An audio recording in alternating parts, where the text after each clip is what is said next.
नमस्कार, cook with रेणूमध्ये आपले मनापासून स्वागत। आज आपण मकर संक्रांत स्पेशल तिळाची चिक्कीची रेसिपी करणार आहोत। फक्त दोनच साहित्यामध्ये झटपट 10 मिनिटात मस्तपैकी आपली कुरकुरी तिळाची चिक्की बनून रेडी होणार आहे आणि करायलाही खूप सोपे आहे। आणि ही तिळाची चिक्की जर पहिल्यांदा जरी कोणी बनवत असतील तरी त्यांनाही सहज जमेल आणि ही चिक्की खायला मस्त कुरकुरीत लागते। चला तर मग बघूया आपण आता याची कृती। त्यासाठी मी 1 वाटी तीळ घेतलेला आहे, गावरान तीळ आहे। आणि त्याच वाटीने 1 वाटी साखर घ्यायची आपल्याला आणि थोडंसं तूप लागणार आहे आपल्याला। चिक्कीसाठी मी 1 वाटी गावरान तीळ घेतलेले आहे आणि हे चवीला खूप छान लागतात। आता आपण तिळाला आधी भाजून घेऊया। एक जाड बुडाची कढई मी ठेवलेली आहे आणि आता तीळ मी भाजून घेणार आहे। आपल्याला मंद गॅसवरच तीळ भाजून घ्यायचा आहे आणि तीळ थोडासा फुलल्यासारखा झाला की मग आपल्याला गॅस बंद करून घ्यायचा आहे। तीळ खूप जास्तही भाजायचं नाही, नाहीतर चवीला ते कडसर लागतात। आता मी हे काढून घेत आहे आणि आता मी हे थंड करायला ठेवणार आहे। 2-3 मिनिट मी हे छान परतून घेतलेलं आहे। बघा, तीळ असं फुललेला दिसेल तुम्हाला। आता आपल्याला पूर्वतयारी करून घ्यायची आहे। लाटण्याला आणि पोलपाटला आपल्याला थोडंसं तूप लावून घ्यायचं आहे, म्हणजे आपल्याला नंतर घाई होत नाही। चिक्कीचं मिश्रण एकदा रेडी झालं की डायरेक्ट आपल्याला यावर टाकता येते।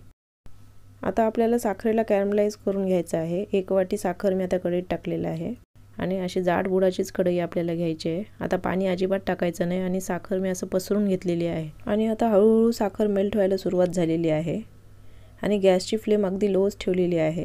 हळूहळू साखर जशी जशी मेल्ट होत जाईल तसं तसं मिश्रण पातळ व्हायला लागते।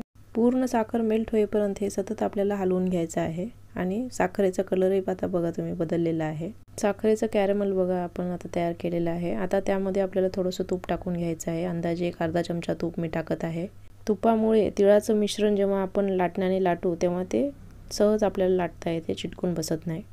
आता आपण तीळ टाकून घेऊया आणि तीळ टाकल्यावर लगेच आपल्याला हे पटकन मिक्स करून घ्यायचं आहे आणि आता लगेच आपल्याला हे पोलपाटावर ट्रान्सफर करून घ्यायचं आहे आणि हे मिश्रण गरम असतानाच आपल्याला पटापट हे करायचं आहे, नाहीतर मग एकदा मिश्रण सेट झालं की मग आपल्याला याला पसरवता येत नाही। आता हे फास्ट आपल्याला करायचं आहे। लाटण्यानं मी पटकन मिश्रण पसरून घेत आहे। जेवढं शक्य होईल तेवढं आपल्याला पटकन मिश्रण स्प्रेड करून घ्यायचं आहे, नाहीतर हे मिश्रण लगेच सेट होऊन जाते आणि मग आपल्याला याला पसरवता येत नाही। आता हे मिश्रण छान पसरून झालेलं आहे आणि आता मी चाकूने थोडेसे मार्किंग करून ठेवत आहे, म्हणजे आपल्याला नंतर कट करताना सोपे जाईल। आणि हे मिश्रण सेट व्हायला फारसा वेळ लागत नाही। बघा, हे सहज निघालेलं आहे कारण आपण पोलपाटाला आधीच तूप लावून ठेवलेलं होतं आणि आता आपल्याला याला कट करून घ्यायचं आहे। मस्त कुरकुरी तिळाची चिक्की आपली बनून रेडी आहे आणि हवे त्या शेपमध्ये आपल्याला याला कट करून घ्यायचं आहे आणि हे आपण हवाबंद डब्यामध्ये स्टोअर करून ठेवायचं आहे आणि संपेपर्यंत अशीच कुरकुरीत राहतात। बघा, आवाज बघा तुम्ही किती छान क्रंची झालेले आहेत आणि अशा प्रकारे तुम्ही मकर संक्रांतीला नक्की करून पहा। फक्त 2च साहित्यामध्ये झटपट फक्त 10च मिनिटामध्ये तिळाची चिक्की बनवून रेडी होते आणि खायला तर मस्त कुरकुरीत लागतात। आणि जर रेसिपी आवडल्यास लाईक करा, शेअर करा, सबस्क्राईब करा आणि रेसिपी पाहिल्याबद्दल धन्यवाद।